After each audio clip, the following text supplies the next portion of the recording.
Il est 14h30. Merci d'avoir choisi Centre Info. Merci d'avoir choisi la proximité en ces temps de distanciation physique et d'éloignement sanitaire. Cette série de webinaires, comme vous le savez, a justement pour objet l'interaction, l'échange. N'hésitez vraiment pas à interagir en utilisant le chat pour poser vos questions.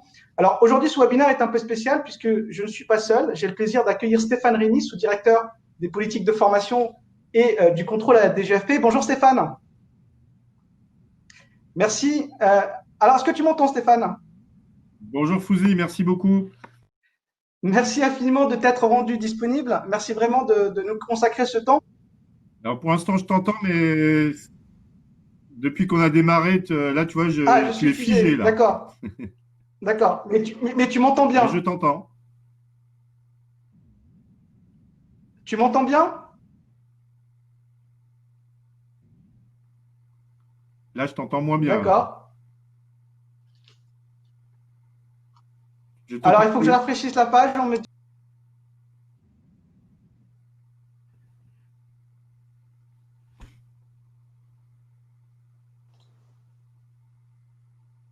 Est-ce que tu m'entends mieux? Moi, je suis toujours là, je t'entends, mais c'était D'accord. Et là, haché. c'est mieux?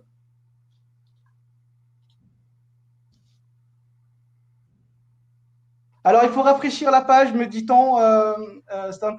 Stéphane, est-ce que tu pourras rafraîchir ta page? C'est-à-dire que tu essaies de rafraîchir la page.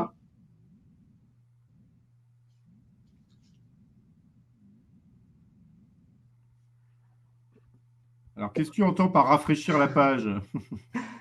Alors, tu sélectionnes en fait, tu actualises en fait, tu actualises ta page, tu reviens sur tout là-haut dans Firefox, tu as l'adresse de Webikio et tu essayes effectivement de cliquer dessus et de faire entrer. Ou sinon le F5, ça marche aussi.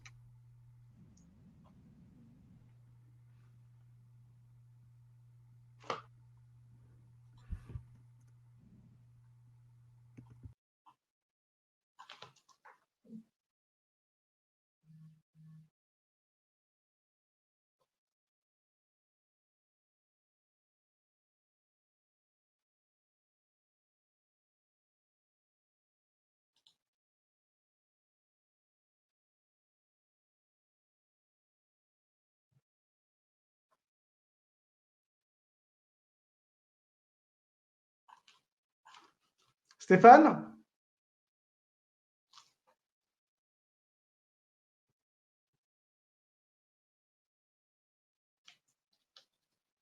Bon, ce que je propose, ça, ce sont vraiment les aléas du direct, malheureusement. Ce que je propose à Stéphane, c'est de le contacter par téléphone et on va essayer de continuer donc ce webinaire. Hop, directement en audio. Je pense que ça va être beaucoup plus simple.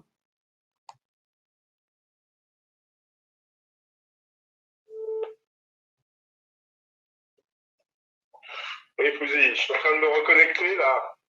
Alors, super. Donc là, effectivement, l'idée, c'est qu'on continue ce webinaire directement donc par téléphone. Ce que je te Ok. propose, c'est de couper.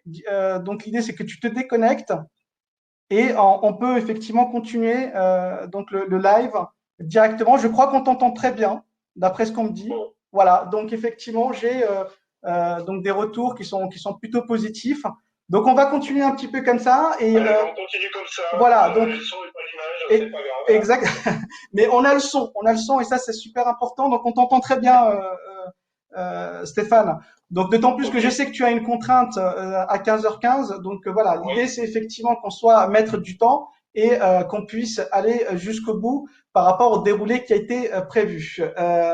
Donc on a environ 45 minutes, donc très peu de temps. Ce webinaire, comme je le disais tout à l'heure, donc enregistre 3500 inscrits, donc c'est dire qu'il y a beaucoup d'attentes. L'idée, c'est d'être le plus efficace et le plus concis possible pour répondre au maximum de questions. Donc aujourd'hui, je pense que le programme est assez simple, puisqu'on va essayer de traiter 3 points bien précis, donc 3 questions.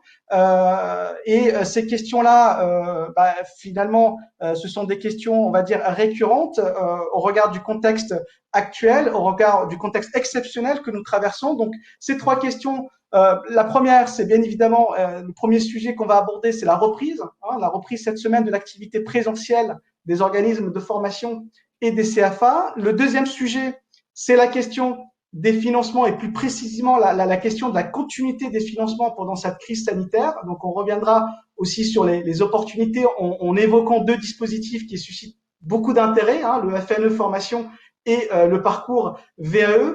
Enfin, le troisième et dernier sujet, c'est la réforme. Comme vous le savez, l'année 2020 reste une année de transition, cette année de transformation puisque la transformation a été enclenchée dès 2019, donc c'est la deuxième année de transition. On va essayer de comprendre quel pourrait être l'impact de cette crise sanitaire sur le calendrier de la réforme, encore sur les ajustements structurels qui peuvent se révéler nécessaires. Voilà pour le programme. Donc Stéphane, tu m'entends toujours? Voilà, super. Donc on va commencer donc par le sujet le plus immédiat, le plus crucial. Un sujet donc complexe, il faut reconnaître, puisque l'équation n'est pas simple à résoudre, c'est l'autorisation à nouveau pour les organismes de formation et les CFA d'accueillir du public depuis le début de cette semaine. Donc cette reprise de l'activité en présentiel a été annoncée la semaine dernière par la ministre du Travail, Muriel Pénicaud. Elle a été actée officiellement par décret le 11 mai. Alors Stéphane, peut-être pour commencer, est-ce que tu peux nous raconter dans quel contexte cette décision a été prise et comment les CFA et les organismes de formation s'organisent et surtout comment vous allez les accompagner dans cette reprise de l'activité en présentiel? Ça fait, vous l'imaginez bien, plusieurs semaines qu'on travaille évidemment avec les représentants à la fois de l'offre de formation d'une manière générale. Pardon de ne pas citer tout le monde, mais j'ai en tête particulièrement la FFP, le Synovdet, avec lesquels on...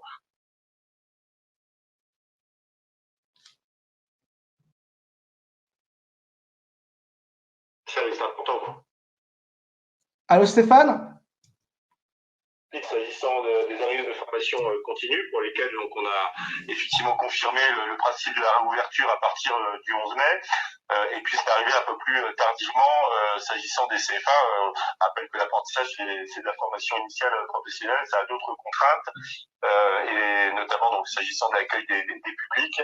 Et donc ça a pris un petit peu plus de temps. Mais tout le monde est réuni, comme tu l'as indiqué, dans le cadre du décret du 11 mai, donc celui qui permet à un certain nombre d'organiser, enfin permet, c'est plutôt empêche un certain nombre de structures de réouvrir, c'est le sens de ce décret, mais par exception, du coup, on a donc les centres de formation d'apprentis qui sont expressément mentionnés et on ne parle plus des activités de formation dans ce décret, donc traduction opérationnelle, effectivement, confirmation juridique de la réouverture possible pour l'ensemble du champ de la formation, que ce soit les organismes de formation professionnelle continue ou des CFA. Et je parle bien de l'ensemble des CFA en principe.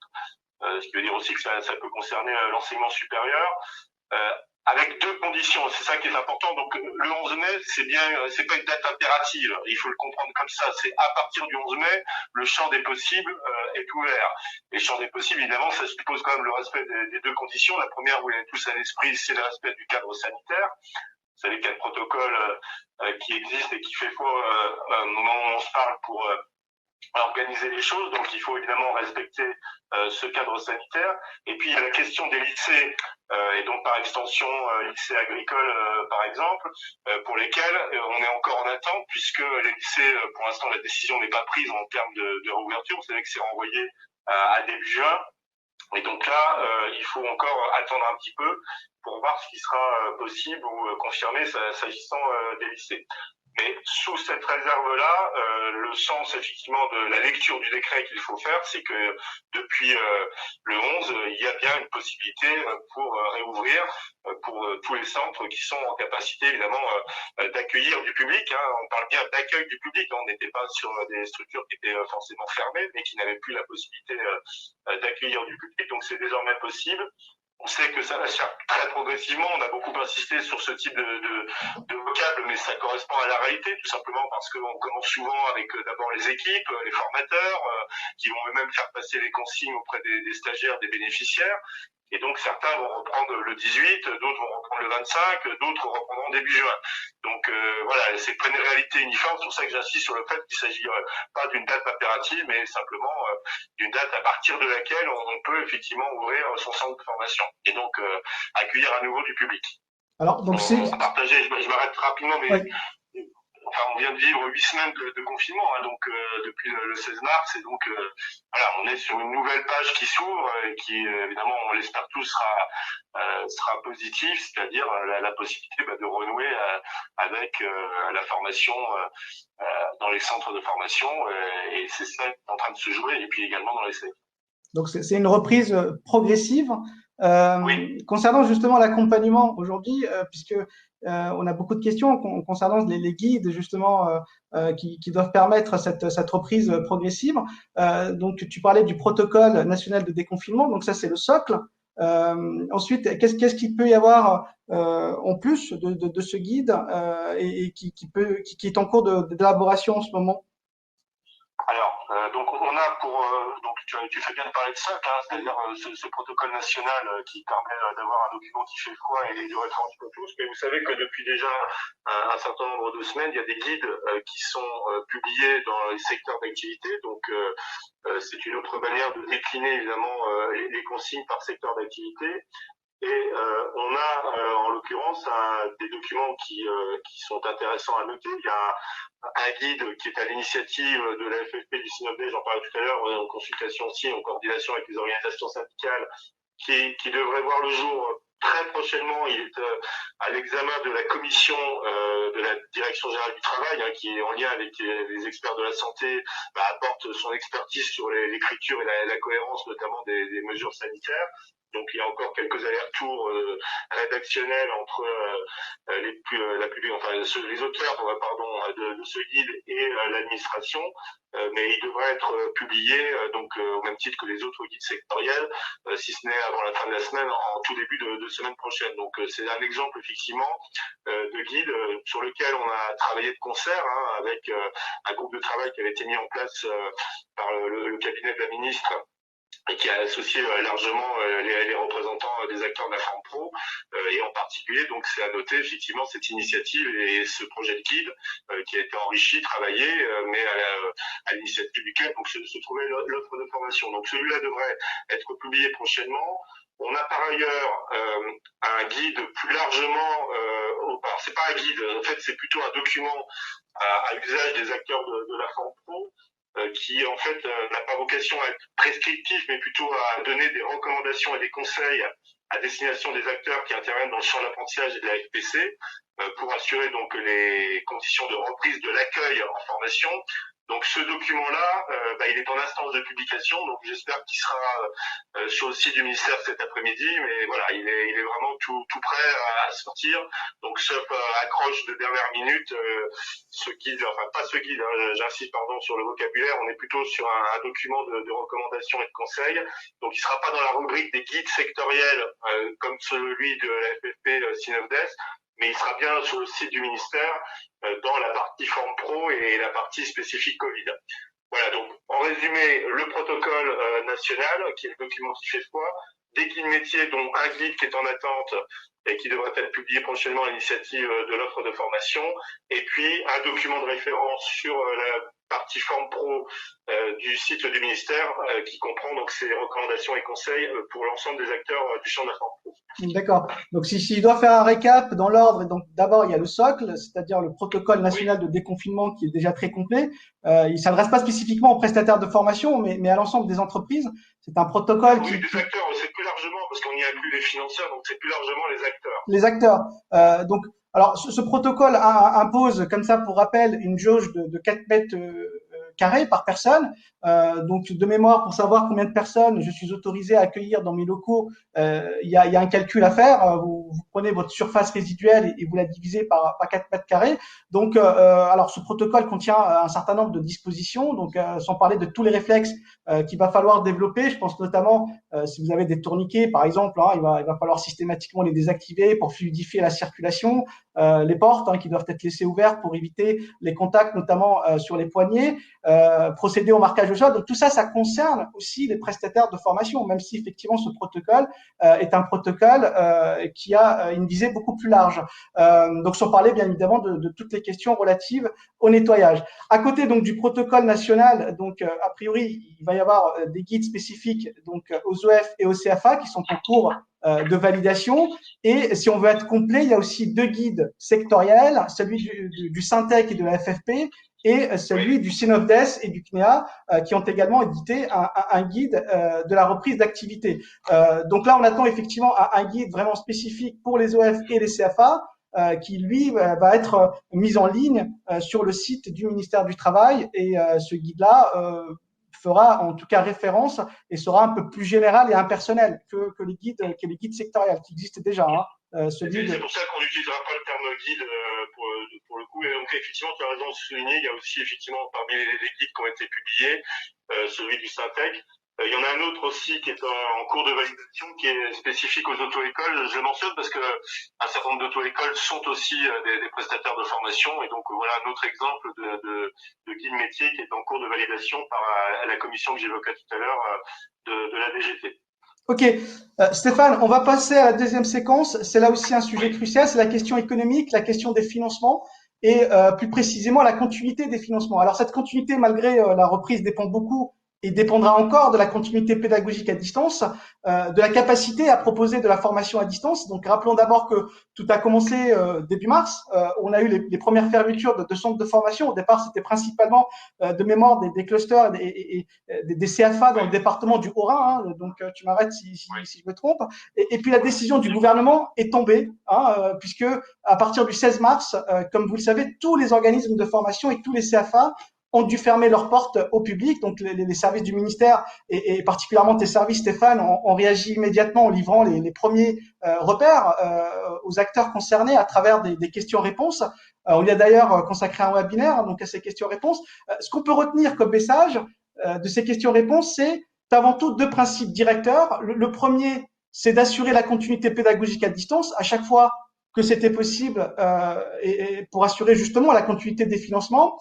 Donc ça, c'est pour les prestataires de formation. Et puis le second principe, c'est faire en sorte de maintenir une solution en termes de rémunération pour chaque stagiaire et pour chaque apprenti. Alors justement, est-ce que tu peux revenir sur ces 2 principes et nous faire un retour un peu terrain sur cette continuité des financements? Concrètement, comment ça s'est passé? Donc, que ce soit côté prestataire ou côté bénéficiaire.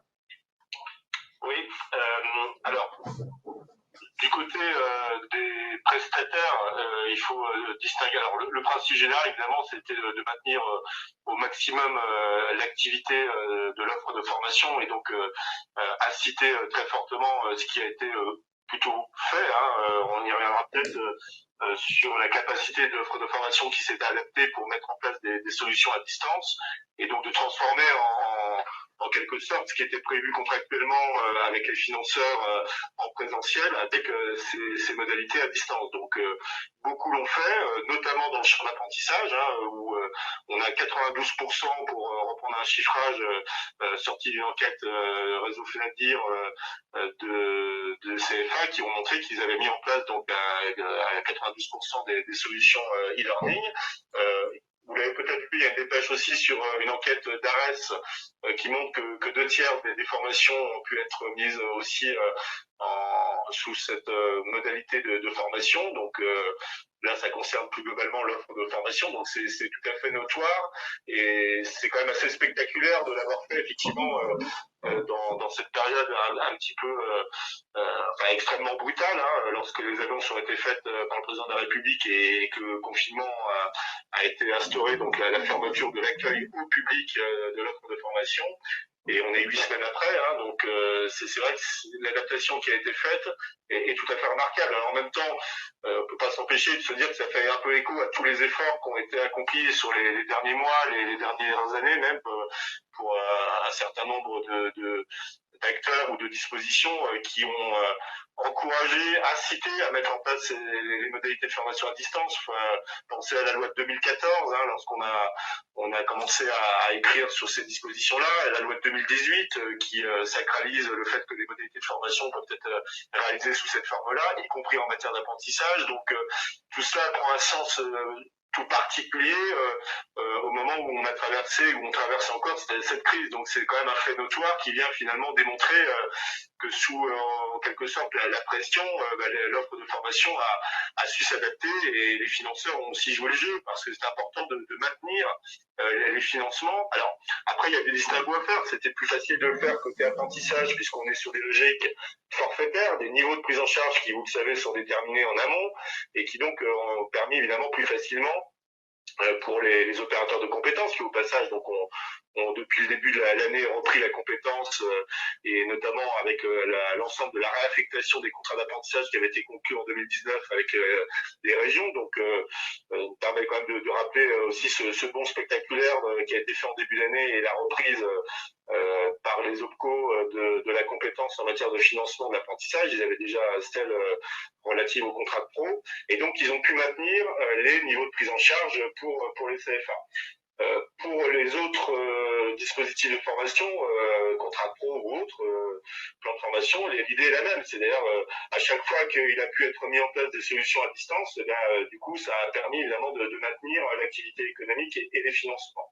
Alors, dans un certain nombre de cas, c'était pas forcément toujours possible, et il y a eu aussi des reports qui ont été prévus. Il y aura notamment ne serait-ce que pour les examens, qui fait d'ailleurs l'objet d'un QR qui a été publié récemment. Et donc, il y a des rattrapages qui s'effectueront aussi par rapport à ce qui était prévu, qui n'a pas pu se faire, et qui se rattrapera au moment où les choses pourront de nouveau être mises en place. Donc ça, c'est plutôt pour la partie soutien et maintien de l'activité. S'agissant des bénéficiaires, donc des apprentis, des alternants ou des bénéficiaires de transition pro, donc là aussi les réponses ont été apportées, notamment rappeler que ces salariés alternants sont éligibles à l'activité partielle comme tous les autres salariés, donc un certain nombre d'entre eux ont pu être mis et placés dans cette situation, et puis surtout de maintenir la rémunération des bénéficiaires, y compris notamment s'agissant des bénéficiaires de projets de transition professionnelle lorsqu'il y avait rupture par rapport au CDD, parce qu'il y avait un certain nombre de cas où les CDD s'arrêtaient, et donc il fallait trouver une solution. Donc on a assumé très vite la nécessité de conserver un revenu, hein, tout simplement, pour des raisons qu'on peut imaginer les uns les autres, de tout simplement de survie économique et sociale pour un certain nombre de bénéficiaires et de pouvoir avoir un revenu à la fin du mois. Donc tu disais que les décisions avaient été prises rapidement. Je me permets d'insister là-dessus parce que je pense que c'est important de se rappeler quand même qu'il a fallu faire tout ça dans un temps extrêmement court pour donner les premières indications. Évidemment, on n'a pas répondu à toutes les questions, à tous les cas d'espèce qu'on puisse poser, mais enfin globalement, on a apporté beaucoup de réponses aux principales questions qui se posaient et surtout on a apporté les décisions et les principes que l'on a évoqués, hein, la continuité pédagogique, le maintien des financements autant que possible, et ça très vite dans les questions-réponses, qui par ailleurs, c'est à souligner me semble-t-il, c'est aussi un mode de communication qui est quand même plus performant, plus rapide, qu'on soit sur des foires aux questions, sur des questions-réponses, sur des communiqués de presse, tout ça a permis de maintenir un dialogue un peu opérationnel avec l'ensemble des acteurs, et je pense que c'est aussi à noter, là où on est toujours habitué à un cadre plus administratif, de circulaire, qui évidemment prend plus de temps, qui est très vite caduque parce que les choses bougent. Là, l'intérêt de ce type de documents, c'est qu'on les adapte, on les ajuste en fonction aussi des questions qui sont posées, de territoires parfois très ténus. Hein. Les questionnements sont très précis, il faut y répondre. Je prends un dernier exemple par rapport à ça. On avait cette question sur le retour en CFA d'apprentis qui sont placés donc en activité partielle. La question nous était posée de leur protection sociale. Il a fallu effectivement reprendre la tâche du cadre juridique, des textes, parfois anciens, pour confirmer la solution et le fait qu'il y a bien cette protection qui est ouverte aux apprentis lorsqu'ils rejoignent leur CFA. Donc, alors, Stéphane, cet exemple, parce oui. qu'il est très récent et qui montre qu'on descend parfois très loin dans le détail. Oui, Stéphane, alors justement, des questions, on en a pas mal. Donc là, effectivement, j'étais en train de regarder le chat. Et effectivement, ce qui revient, alors j'essaie de résumer, hein, donc ce qui revient souvent, c'est la question de cette transformation du présentiel en formation à distance, qui va poser la question de savoir de savoir si ce qui a été financé a bien été réalisé d'une part, et surtout si ces formations matériellement parlant sont bien des formations à distance au sens juridique du terme. Donc on a bien compris que le paiement aujourd'hui, en tout cas pour le paiement, on est dans une logique de confiance, puisque depuis la dernière réforme, une facture et un certificat de réalisation suffisent pour être payés. Mais à un moment donné, si le financeur constate qu'il n'y a pas eu d'accompagnement humain technique, qu'il n'y a pas eu d'accompagnement pédagogique, que finalement l'organisme de formation s'est contenté de donner un accès à un site internet, mais que le stagiaire ou l'apprenti ne s'est jamais connecté, encore qu'il n'y a pas eu d'assiduité de la part des personnes concernées, que ce soit le formateur ou les apprenants. Concrètement, qu'est-ce qu'on fait? Donc, est-ce qu'on ferme les yeux? Autrement dit, quel est le message que vous diffusez auprès des financeurs dans ce contexte? Est-ce qu'il y aura plus d'indulgence en termes de contrôle a posteriori? Et par extension, Stéphane, quelle sera la position demain de tes services de contrôle sur ce sujet? Alors, plusieurs points de repère par rapport à ça, parce que ces questions sont évidemment très, très importantes.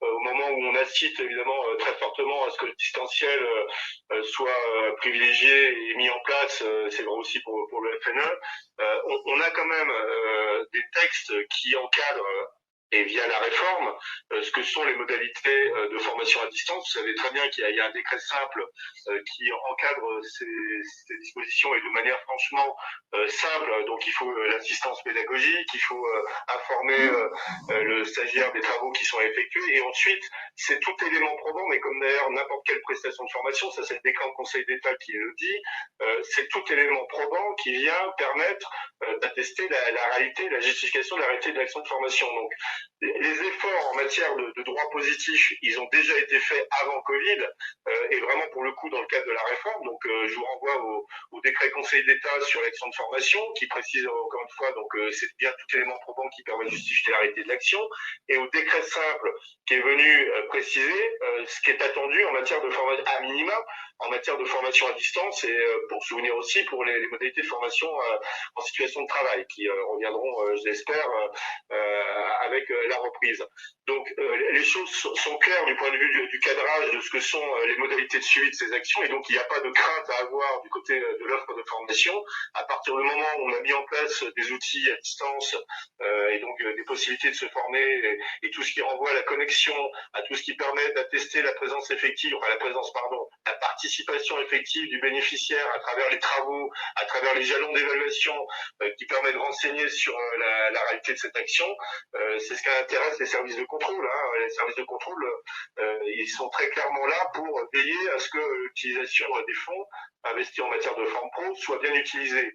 Donc l'objectif de ces services de contrôle, c'est qu'on leur apporte les éléments factuels qui est réel, qui permettent de démontrer que l'action a été mise en place et réalisée. Donc simplement, ce qui change, c'est qu'on n'est pas sur l'émargement du stagiaire. Et c'est vrai qu'on a tous été très largement, comment dirais-je, culturellement proche de cette notion d'émargement des stagiaires, parce que c'est celle qui a dominé, qui est encore très fortement ancrée dans les pratiques par rapport aux formations en présentiel. Mais on voit bien que depuis quelques années, les modalités se sont mixées, le blended s'est imposé, la formation à distance, on en parlait évidemment, devient un point de repère de plus en plus important. Il est clair que c'est pas l'émargement du stagiaire sur une feuille de papier qui renseigne sur l'effectivité de l'arrêté d'action. On a bien d'autres éléments qui peuvent être suivis en termes de traçage de l'action. et notamment toute l'utilisation des chats, de tout ce qui peut être mis en place en termes d'organisation de la session de formation à distance, de tout ce qui est donné en information auprès du bénéficiaire. Tout cela est acceptable et permet de justifier d'arrêter de l'action. Donc c'est une autre culture sur la manière d'appréhender les preuves. C'est pour ça qu'on a fait bouger les textes à travers la réforme du 5 septembre et indiquer que c'était bien tout élément probant qui pouvait permettre de justifier d'arrêter les actions. Autre exemple, le guide des formations multimodales qui a été publié par le Forum français des acteurs du digital est très précis sur le type de preuve qui peut être apporté et encore une fois de manière très ouverte, y compris tout ce qui est preuve sur support numérique, tablette, smartphone, les systèmes de badgeage, donc tout ça est ouvert. Donc je crois qu'il n'y a plus d'excuses par rapport à ça. Après, évidemment, s'il n'y a rien eu de fait, s'il n'y a aucune organisation, aucune information et qu'on n'est pas capable de démontrer à minima la matérialité de l'exécution d'action, de fait, évidemment, ça veut dire que cette action n'a pas été exécutée. Mais ce sont les cas qui sont évidemment minoritaires. Ils doivent être sanctionnés si ça existe ou si ça s'est constaté. Et les services de contrôle, c'est leur job de le faire. Donc les services de contrôle de direct, et puis il y a une mission nationale au niveau de ma sous-direction. Donc voilà, la vigilance elle est surtout appelée aussi sur les bonnes modalités d'exécution du CPF et on continuera d'être attentif évidemment à tout ce qui est fait en la matière. Mais voilà, le cadre juridique, il a été posé bien avant le Covid. Simplement, il se révèle particulièrement pertinent au moment où on a privilégié les formations distancielles. Et donc, tu parlais du certificat de réalisation, qui est un des documents qui était prévu là aussi avant Covid. Simplement, ce qui a été constaté, c'est que les pratiques des financeurs étaient souvent variables, hétérogènes, parce que il est vrai que le document n'avait pas fait l'objet d'une normalisation particulière. On était dans la liberté contractuelle, c'était le principe de ce document qui était en appui à la facturation. Et donc l'arrêté qui évoque le contrôle du service fait sur la base de la facturation ou des éléments transmis par l'entreprise lorsqu'elle se fait elle-même rembourser auprès notamment des opérateurs de compétences, et c'est vrai aussi pour les AT Pro, et là il me mentionnait déjà donc ce certificat de réalisation. Donc, eu égard à la multiplicité des pratiques entre les financeurs, on a été interpellés, que ce soit par l'offre de formation ou par les OPCO aussi qui avaient envie de travailler à un document commun. Bon, tout le monde avait évidemment des idées sur ce qu'il fallait mettre ou pas mettre. On a pris nos responsabilités en proposant un document volontairement simple pour permettre de couvrir l'ensemble des types d'actions qui entrent aujourd'hui dans le champ de la forme pro. Il n'y a pas que les actions de formation, il y a le bilan de compétences, il y a la VE, il y a la formation par apprentissage. Et donc, c'est ce qui a été fait avec ce certificat qui est maintenant lui aussi rendu public. J'en profite pour vous dire qu'il sera d'ailleurs actualisé prochainement pour prendre en compte notamment la dimension plus projet de transition professionnelle, puisqu'il y a des exigences un peu particulières où là il y a du remboursement de rémunération de manière mensuelle, et donc il y aura des précisions qui seront apportées. Mais globalement, donc ce certificat, je crois, il a été plutôt bien accueilli et il a un seul objet, c'est d'appuyer la sincérité de la facturation qui est faite et de dire au fond que les actions ont été réalisées, qu'on détient les preuves de la réalisation de ces actions. Ces preuves, elles sont conservées par les prestataires. C'est pas la peine de s'envoyer de la paperasse inutilement entre les uns et les autres.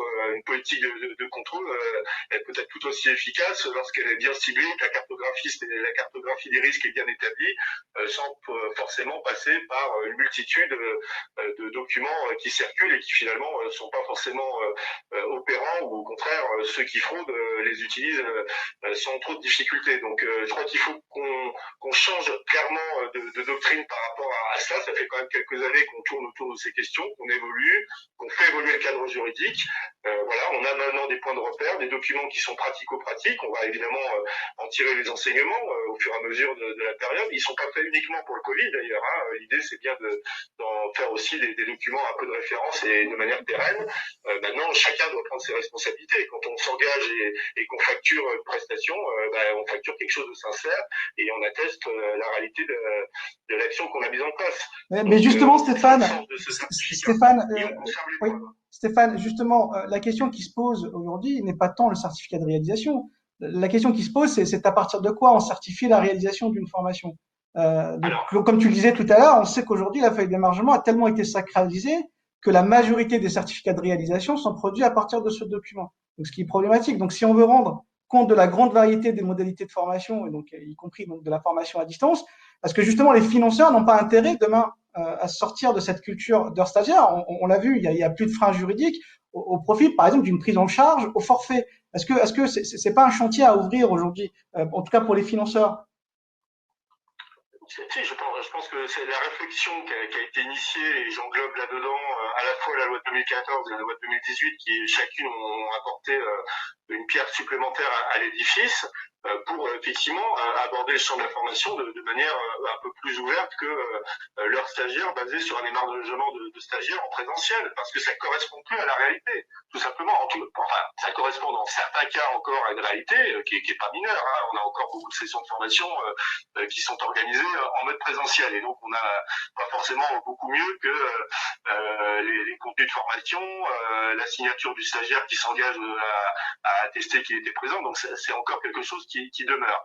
Mais on voit bien, encore une fois, qu'on a des modalités qui sont beaucoup plus articulées en séquence et en différentes modalités de formation qui exigent qu'on dépasse cela. Donc la jurisprudence d'ailleurs l'avait déjà faite elle-même, c'est-à-dire qu'elle avait, quand on regardait la jurisprudence, déjà bien fait évoluer les choses, et on ne faisait pas de l'émargement du stagiaire le sacro-saint justificatif. Donc il peut rester valable, encore une fois, lorsqu'on est sur des modalités en présentiel. Pour les autres types de formation, on a tout document, tout élément probant, encore une fois, relatif à la participation effective du bénéficiaire. Et donc de ce point de vue-là, les preuves peuvent être accueillies de manière très ouverte. Et je vous renvoie encore une fois au guide des formations multimodales, qui est très précis sur ces questions-là, et qui du coup, je pense, peut servir de document de référence. Hein. On y a participé, donc vous pouvez voilà, prendre connaissance de ce document. Il est public, et je crois qu'il donne bien le là sur ce qui est attendu. Donc on distingue bien ce qu'est la facturation, l'attestation de réalisation. Avant, vous vous souvenez, dans le Code du travail, on parlait d'attestation de présence, et il était dit qu'on pouvait demander à l'époque aux OPCA la communication ou la copie des feuilles d'émargement. Donc on avait déjà un distinguo qui existait dans le Code du travail en réalité entre l'attestation et les feuilles d'émargement, qui étaient du coup les documents matériels qui permettaient de fonder l'attestation. La demande qui était faite et l'exigence du Code du travail, c'était de demander la copie lorsque l'OPCA le souhaitait, le demandait. C'était pas systématique, en tout cas, c'était pas ce qui était écrit dans le Code du travail. Donc, on a encore une fois évolué par rapport au vocabulaire pour tenir compte des nouvelles modalités, mais l'esprit est le même. Il faut distinguer ce qui est encore une fois ce certificat où on atteste quelque chose, où on rend sincère la facturation qu'on émet vis-à-vis d'un tiers, et de ce que sont les preuves matérielles de l'exécution d'une action qui, encore une fois, sont très ouverts avec le décret en Conseil d'État qui a été pris fin 2018 et qui évoque tout élément probant. Alors Stéphane, je regarde le chat, il y a quand même pas mal de questions. Alors toujours sur les financements. Oui. Alors mais là, on ne serait pas forcément sur la question de la preuve, mais sur la question du FNE formation. Alors oui. Rapidement, peut-être que je rappelle le FNE formation. Qu'est-ce que c'est? Alors c'est un dispositif qui aujourd'hui concerne toutes les entreprises, quelle que soit leur taille, quel que soit leur secteur, dès lors qu'elles ont eu recours à l'activité partielle. Donc le message du gouvernement est très clair. Donc inciter les entreprises qui font face à une baisse ou à une interruption d'activité à former leurs salariés. Donc alors il faut juste rappeler pour ceux qui découvrent le FNE formation que jusqu'à présent le FNE formation ne se cumulait pas avec l'activité partielle. C'était soit l'un soit l'autre. Alors dans le dispositif actuel, et c'est ça qui est assez inédit, c'est que les entreprises en sous-activité prolongée, voire en arrêt total d'activité, vont pouvoir demander à bénéficier du FNE formation en plus de l'activité partielle. Donc on est bien d'accord Stéphane, donc sur ce point-là. Alors ce qui suscite beaucoup de questions en ce moment, c'est l'extension que le ministère du Travail a faite, qui consiste à étendre le dispositif aux salariés qui ne sont pas placés en activité partielle. Donc concrètement, ça veut dire quoi? Donc ça veut dire que si vous avez des salariés placés en activité partielle et d'autres qui ne le sont pas, les deux peuvent bénéficier du FNE formation. Et il y a effectivement donc une date butoir, c'est que la demande doit être faite avant le 31 mai. Donc Stéphane, alors on a beaucoup de questions sur le sujet. Est-ce que tu peux me confirmer que la date du 31 mai ne concerne que les entreprises qui veulent mixer les publics, c'est-à-dire former à la fois des salariés en chômage partiel et ceux qui ne le sont pas? Absolument. Donc, deux mots de rappel général quand même pour bien mesurer un petit peu la situation de ce qui a été le principal amortisseur de la période, hein, qui est le recours à l'activité partielle. Alors on parle de chômage partiel, activité partielle, parce que parfois c'est du 100% d'inactivité. Hein, on sait bien, malheureusement, il y a des secteurs aujourd'hui qui sont totalement à l'arrêt. Je pense évidemment au secteur hôtel, café, restaurant, au tourisme et tous les prolongements type parc d'attractions, culture, enfin beaucoup de secteurs qui sont vraiment totalement à l'arrêt ou dans le champ industriel parfois. Et puis il y a d'autres secteurs d'activité où tout simplement l'activité est réduite. C'est pour ça qu'on parle aussi d'activité partielle. On a 12 millions, à peu près 12 millions de salariés qui sont dans cette situation, c'est juste considérable. Et je pense que c'est important aussi de bien mesurer l'effort qui est fait en la matière en termes d'amortisseurs et avec le régime qui a été choisi d'indemnisation, puisque ces salariés qui sont en activité partielle, ils sont suspendus, leur contrat de travail est suspendu au profit donc non plus d'une rémunération mais d'une indemnisation. Vous connaissez les règles, hein, 70% de la rémunération brute, 84% du salaire net. Précision faite pour les apprentis que en ce qui les concerne, c'est 100% de la rémunération antérieure et des garanties pour les quelques apprentis qui sont supérieurs au SMIC pour que ça ne descende pas en dessous du 8,03 € de l'heure. Donc tout ça est connu et concerne énormément de monde. Donc ce que tu rappelles effectivement, c'est qu'on a profiter en quelque sorte de la mise en place de ce régime pour aussi essayer de conserver le lien avec les compétences, avec la formation. C'est quand même indispensable de poursuivre aussi sur ces questions d'investissement dans les compétences et donc d'articuler ce qui n'avait pas été fait jusqu'à maintenant, le dispositif FNE, qui est un dispositif qui existait par ailleurs, hein, un peu classique des mutations économiques, et qui là donc a été articulé avec le dispositif d'activité partielle. Et donc il a concerné très concrètement les entreprises qui avaient placé des salariés dans cette situation. Bon, assez vite, on a pris en compte le fait que certaines entreprises n'avaient pas placé donc forcément tous leurs salariés dans cette situation et qu'ils étaient néanmoins soucieux d'apporter des réponses en matière de formation ou de compétences. Et donc on a effectivement ouvert la possibilité, c'est dit très clairement dans la question-réponse qui est publique, le fait que ces entreprises donc qui mixent effectivement des publics AP hors AP peuvent faire une demande avant le 31 mai. Cette date du 31 mai, c'est pour faire la demande qui permet d'engager donc des cursus de formation qui pourront donc être réalisés dès que possible, et y compris postérieurement à cette date du 31 mai. Ce qui est important, c'est de formuler clairement cette demande avant le 31 mai. Donc voilà pour les éléments de clarification, mais si vous prenez connaissance du question-réponse sur le sujet, les choses sont dites clairement. Alors, autre question, Stéphane, qui revient souvent, c'est de savoir si avec le déconfinement, les formations en présentiel pourraient s'envisager dans le cadre du FNE formation. Alors, oui, elles vont être forcément, elles vont s'envisager. Je crois qu'on précise à un moment dans le question-réponse que les modalités de formation, donc clairement orientées vers la formation à distance, pourront donner lieu à des ajustements et notamment à revoir les modalités, notamment celles en présentiel. Bon, tout à l'heure, j'ai beaucoup insisté sur le fait que la reprise se faisait de manière très progressive, qu'il y avait quand même un certain nombre de conditions à respecter, que tout le monde n'allait pas le faire dans le même jour et que ça allait s'étaler sur sans doute encore, disons, du 11 mai jusqu'à début juin pour prendre un peu de fourchette. On rappelle aussi qu'il y a le week-end de l'Ascension qui vient se mettre au milieu. Et donc, tenant compte de cette situation, pour l'instant, on est clairement donc sur les formations à distance, mais effectivement, les modalités présentielles, en bonne logique, pourront retrouver certainement le chemin de cohérence avec le FN de formation, prenant évidemment en considération le déconfinement.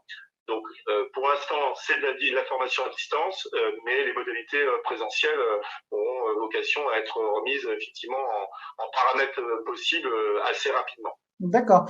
Alors, on ouvre le dernier chapitre, je vois que l'heure tourne, qui sera consacré à l'impact donc de la crise sanitaire sur la mise en œuvre de la réforme. Alors, deux sujets ou trois. Donc, on va commencer par un sujet donc assez important, donc on ne le dira jamais assez, mais la réforme de la forme pro, c'était avant tout une réforme de l'apprentissage, puisqu'on a basculé d'un système de financement un autre, de la subvention d'équilibre versée par la région CFA, on est passé à un financement par les OPCO, donc on a un financement à l'acte, au contrat, tout ça sur une forme d'une libéralisation, on va dire, du marché de l'apprentissage. Donc il faut reconnaître que la dynamique était là. Pour rappel, on avait enregistré plus de 16% d'apprentis en 2019, même si cet appel d'air était aussi lié, donc on va dire, au dynamisme de l'économie avec des niveaux de création de postes plutôt historiques. Mais il n'empêche qu'on avait une forme d'alignement des planètes, si je puis dire. Tout était au vert, mais depuis cette crise sanitaire, on assiste en quelques semaines à un retournement brutal donc de la conjoncture et en seulement quelques semaines, toutes ces bonnes nouvelles sont déjà derrière nous. Donc là, Stéphane, la question c'est déjà est-ce que tu partages donc ces constats et quelles sont aujourd'hui les pistes de réflexion pour sauver l'apprentissage, autrement dit, est-ce qu'il y aura un plan de relance et comment ça va se passer?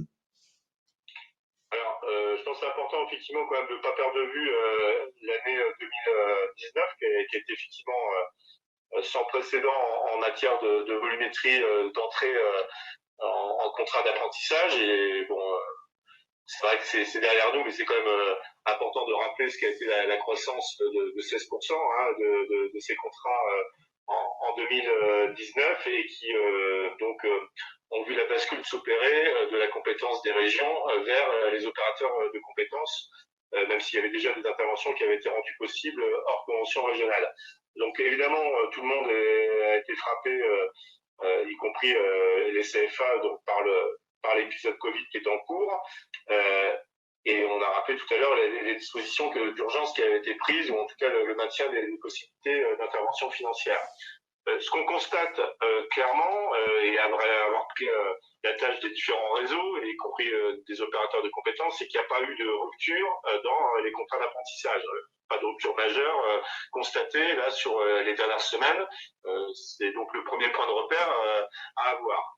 Maintenant, il est vrai qu'il y a des préoccupations qui sont importantes pour la rentrée. Vous savez qu'on est en matière d'apprentissage quand même encore très calé sur le calendrier scolaire, même s'il y a des dispositions de la loi du 5 septembre qui permet d'envisager des modalités plus en entrée-sortie permanente.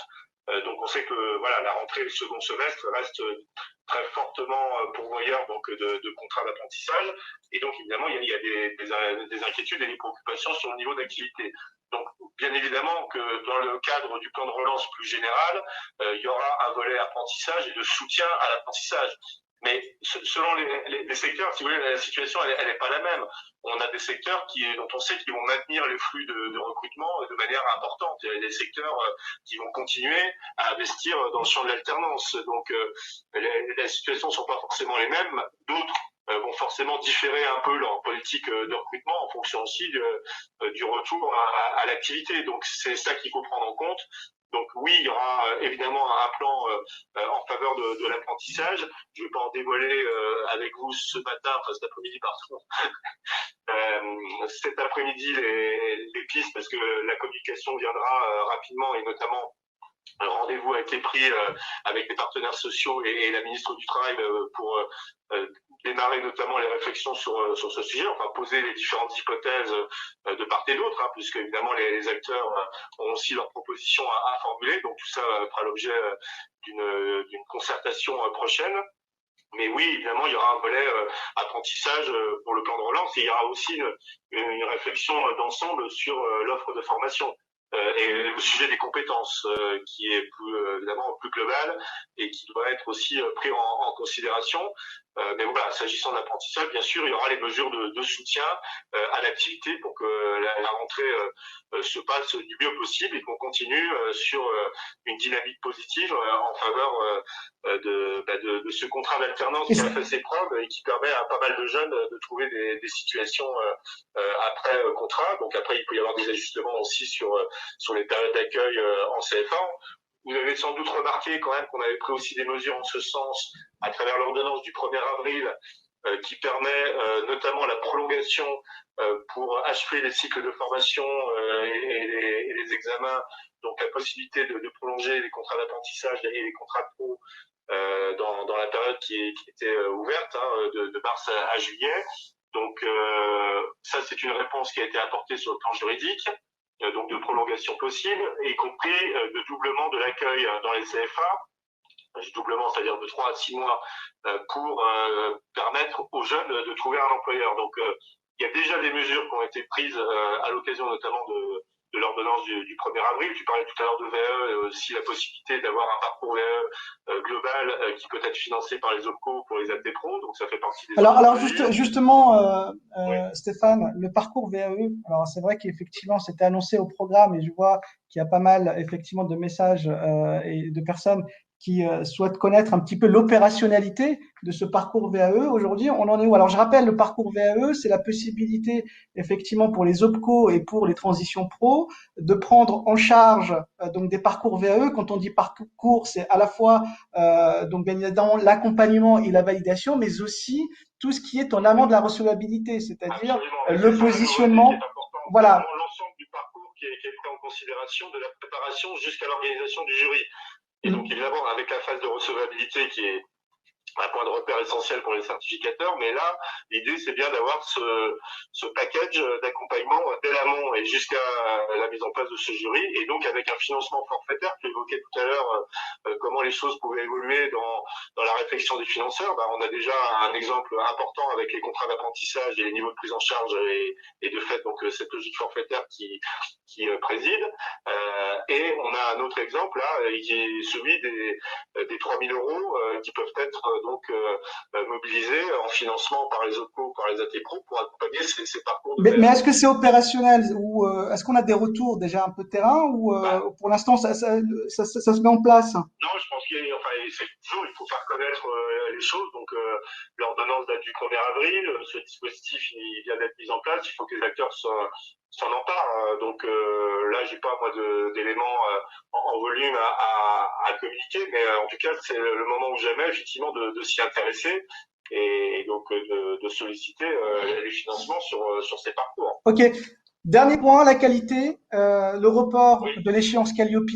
Alors, concrètement, aujourd'hui, on attend peut-être des textes sur le sujet. J'ai cru comprendre qu'on attend un décret simple, un décret en Conseil d'État et un arrêté.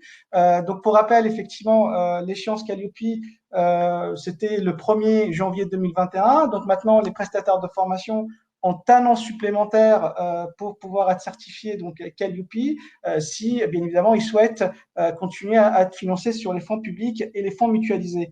Donc alors concrètement, qu'est-ce qu'il peut y avoir en plus que tu peux d'ores et déjà peut-être annoncer pour les prestataires de formation au-delà justement de ce report d'échéance?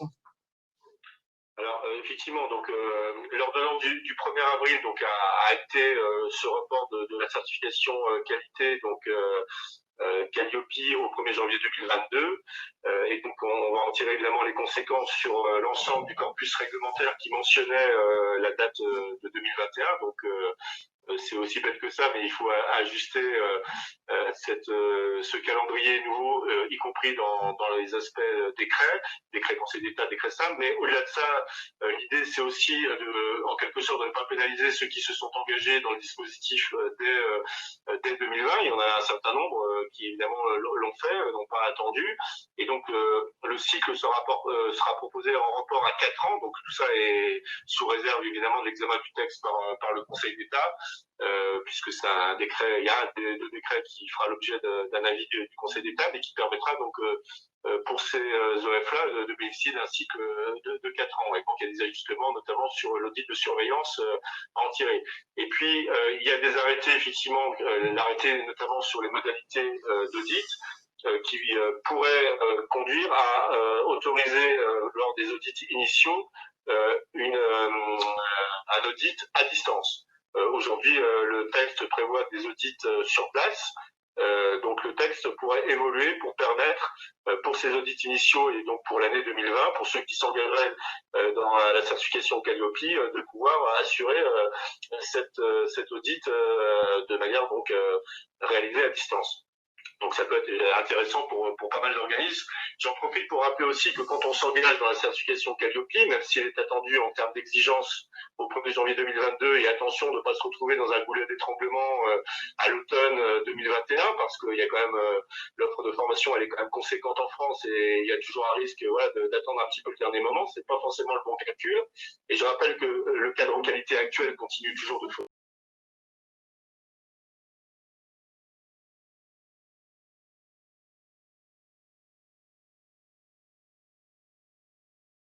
c'est aussi la GFIP, c'est aussi Pôle emploi, c'est aussi les régions, enfin c'est beaucoup de financeurs. Mais pour reprendre cet exemple du Datadog et l'outil qui permet d'identifier l'offre de formation et le respect du cadre qualité actuel, lorsqu'on s'engage dans Calliope, on est aussi respectueux de ça, c'est-à-dire qu'on fait un coup double, on est à la fois en respect de ce cadre actuel et déjà en respect de l'exigence du 1er janvier 2022. Donc le conseil qu'on peut donner, c'est de ne pas perdre de temps. On a une période qui est ouverte, qui est plus longue. Il y a des modalités qui peuvent être donc assouplies sous réserve d'adoption des textes que je viens d'évoquer, notamment la possibilité de faire les audits initiaux à distance. Donc voilà des sujets très opérationnels qui ont évidemment été vus de concert avec les organismes certificateurs, avec le COFRAC. Enfin voilà, ce sont des propositions qui sont issues aussi de la réflexion des acteurs de la qualité. Juste un point, oui. On l'a pas mentionné à ce stade, je voudrais juste quand même le pointer parce qu'il est très important pour les entreprises. C'est le report jusqu'à fin 2020 de la possibilité de mener ces entretiens d'état des lieux à 6 ans. Vous vous souvenez, l'entretien l'état des lieux, c'est celui qui vient sanctionner les 6 ans de gestion des carrières et des parcours des salariés par l'employeur. Donc c'est une disposition qui date de 2014. L'entretien il est réalisé tous les 2 ans et au bout de 6 ans, donc il y a un état des lieux qui fait l'état récapitulatif de ce qui a été fait en matière de formation, de certification, par exemple par la VAE, ou encore d'évolution professionnelle ou salariale. La législation a évolué sur les exigences, enfin en tout cas sur les options possibles pour l'employeur pour satisfaire à cet état des lieux, notamment aussi le fait de pouvoir avoir simplement formé autrement qu'une formation dite obligatoire, c'est-à-dire prescrite par un texte ou une convention internationale. Donc tout cela arrivait à échéance en 2020 et ça a été en mars 2020 pour les salariés qui étaient présents en 2014. Et donc l'ordonnance a reporté la possibilité pour les employeurs de réaliser ces entretiens tout au long de l'année 2020 et donc évidemment de ne pas se retrouver sanctionnable par l'alimentation au compte CPF si on ne respectait pas ces exigences. Donc c'est une autre des dispositions qui a été prise dans l'ordonnance du 1er avril et elle est quand même suffisamment importante pour les entreprises et les salariés pour la rappeler. Alors Stéphane, alors ces dispositifs, enfin ces mesures-là, effectivement d'urgence, on y a consacré donc un webinaire. Donc on pourra effectivement, enfin en tout cas, alors il y a beaucoup de questions. Malheureusement, on n'aura pas forcément le temps de répondre à toutes les questions. Mais en tout cas, sachez une chose, c'est que toutes vos questions, toutes les questions qui sont posées dans le chat, comme d'habitude, elles serviront à alimenter notre foire aux questions. Donc, alors cette foire aux questions, vous pouvez la retrouver sur notre site internet et elle est largement diffusée donc sur les réseaux sociaux. Donc c'est vrai que le programme était assez ambitieux de vraiment faire un panorama à la fois des mesures d'urgence, de la question de la reprise de l'activité pour l'activité en présentiel pour les organismes de formation, la question des financements. Donc on essaiera de faire au mieux et en tout cas on tiendra compte des questions qui auront été posées dans ce chat. Bon Stéphane, je sais que tu as une contrainte. Merci infiniment pour tes éclairages. Juste peut-être un mot de conclusion et pour vous quitter, vous saluer tous ceux qui ont donc été présents à l'occasion de ce webinaire et Centrafo évidemment qui l'a organisé. Faire comprendre quand même qu'on est en train de vivre une bascule là très clairement. Après ces 8 semaines de confinement, on a rappelé évidemment l'entrée en confinement, la fermeture à l'accueil public pour l'offre de formation et donc tous ceux qui ont été contraints de s'arrêter. On sort donc très progressivement de cette phase-là et on avait évoqué assez vite la nécessité de travailler un plan de relance. Là, ce qu'il faut entendre clairement, c'est que le plan de relance, c'est pas à la rentrée de septembre, hein. C'est bien maintenant qu'on va le mettre en place et que les choses vont s'accélérer dans les jours et les semaines qui viennent. pour donner les indications, les propositions, les pistes qui sont sur la table, qui vont être d'abord, et je suis désolé de ne pas pouvoir les évoquer plus précisément, mais parce qu'elles doivent être d'abord au niveau des partenaires sociaux et c'est normal. Et donc tout cela va prendre forme rapidement. Ce que je veux dire, c'est que le plan de reprise, voilà, c'est pas septembre, mais c'est bien maintenant, et notamment, je pense qu'au mois de juin, les choses seront identifiées clairement par les uns et par les autres, et en particulier pour l'apprentissage, mais pas seulement. Encore une fois, ça m'intéresse aussi du point de vue plus globalement du sujet formation et compétences. Voilà, donc je voulais juste confirmer un peu cet élément de timing par rapport à ce qui se joue là maintenant dans les jours et les semaines qui viennent, et puis donc la poursuite de la mobilisation du dispositif FNE qui continue de croître de manière importante. Concernant le plan de relance, Stéphane, il va se traduire comment? Donc ça veut dire qu'il va y avoir des ajustements, il va y avoir des textes qui vont sortir prochainement sur le sujet, sur l'apprentissage, par exemple? On va attendre que tout ça, tout ça va être mis sur table. Donc laissons les choses se mettre en discussion au niveau de la ministre, des partenaires sociaux, et puis encore une fois, beaucoup d'acteurs ont des propositions qui sont faites souvent dans les secteurs d'activité. Enfin, je sais pas, je pense à l'aéronautique ou d'autres qui ont fait des propositions. Il y a un comité interministériel chargé du tourisme. Il y a des initiatives qui sont prises dans le secteur de l'automobile, de la culture. Enfin, c'est tout ça, si vous voulez, c'est toutes ces approches sectorielles qui ont vocation à faire une rencontre avec nos propres propositions côté ministère du Travail. Et je pense que de cette rencontre entre les différentes propositions sortira si les uns et les autres se mettent d'accord sur ce que seront les axes et les lignes directrices de ce plan de relance, et en particulier sur l'apprentissage. Très bien. Merci infiniment, Stéphane. Merci beaucoup pour tes éclairages, pour ton sens de la pédagogie. C'est toujours un plaisir. Pour rejoindre un groupe de travail là-dessus. Donc, à bientôt. J'espère qu'on a apporté quelques lumières. En tout cas, toute la communication du ministère, elle est sur le site. Ça, c'est important. Donc, il y a des choses qui vont venir. On évoquait tout à l'heure donc le document de référencement s'agissant des recos, les conseils pour le déconfinement, les guides métiers, les questions-réponses, les forums en question. Tout ça continue d'être mis en production ou en actualisation, et donc il faut rester attentif à ce qui se publie sur le site du ministère. Voilà, là-dessus, merci beaucoup et à bientôt. Merci à toi, Stéphane. Au revoir, Cousy. Merci. Alors, concernant les questions, encore une fois, vous pouvez les retrouver donc dans la foire aux questions. Donc, on va essayer de prendre en compte les questions que vous nous avez posées. Donc, elles sont nombreuses. Je vois qu'il y a beaucoup de choses. Et effectivement, il y a beaucoup de thématiques qui ont été traitées. Donc, on va essayer de remettre tout ça dans l'ordre. Alors, protégez vos corps, mais veillez toujours à garder votre cœur ouvert. Prenez soin de vous, prenez soin de vos proches et prenez soin de vos collègues de travail. Donc, pour les prochains webinaires, rendez-vous donc sur le site de Centre Info et vous pourrez retrouver donc les dates de ces prochains webinaires. Très bonne fin d'après-midi.